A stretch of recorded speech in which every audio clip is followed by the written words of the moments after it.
Hello guys, welcome to my channel Life with Tia and good morning to all of you.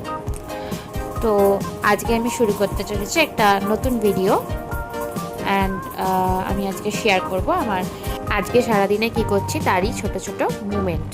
তো সাথে থাকো তোমরা। আমি উঠে পড়েছি ঘুম থেকে, তো এখন বাজে 6:15।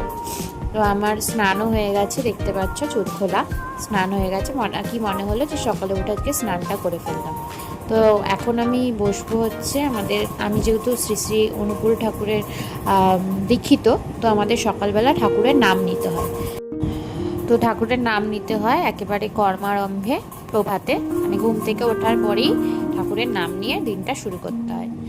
তো ফ্রেশ হয়ে নিয়ে ঠাকুরের নাম করতে শুরু করেছি। তো নামটা হয়ে যাওয়ার পরে আরও কি করছি সেটা দেখাবো।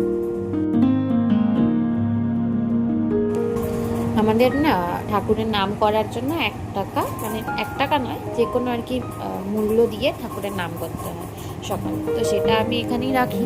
তো ওইটা রাখতে এসে আমার মনে হলো কি যে তোমাদের সাথে আমার এই একটা খাজানা আলমারি রয়েছে।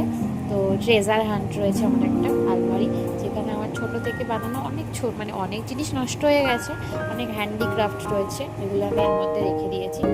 অনেকগুলো হয়তো খারাপ হয়ে গেছে, অনেকগুলো ভালো আছে। ক্রাফটগুলো ভালো বা খারাপ হোক, আমি সবই তুলে রেখেছি, মানে এগুলো আমার স্মৃতি। ওই দেখো জগন্নাথ বানিয়েছিলাম, কন্যাশ্রী সাইকেল বানিয়েছিলাম, তবলা, গিটার। পেছনে দেখছো ওটা আমি একটা মেমেন্টো ছিল।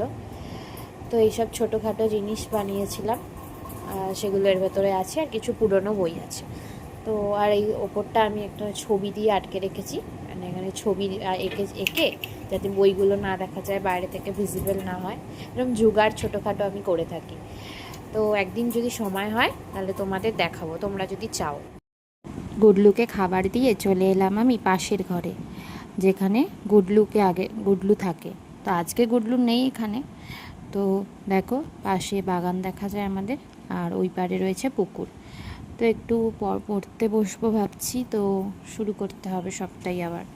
তো দেখো গাছে আমাদের 2টো কাঁঠাল হয়েছে। এই গাছটায় কাঁঠাল ভালো হয় না, মানে পচা বেরোয় বেশিরভাগ সময়। তো এবারে দেখা যাক মানে ভাগ্যে কি থাকে, পচা কাঁঠাল নাকি। তো এইসব দেখছি, আর তখনই দেখতে পাই ওই এক মহারাজ, ওই দেখো দেখতে পাবে একটা ছোট্ট কাঠবিড়ালি। তো আমাদের এখানে অনেক কাঠবিড়ালি, তারপরে অনেক পাখি থাকে।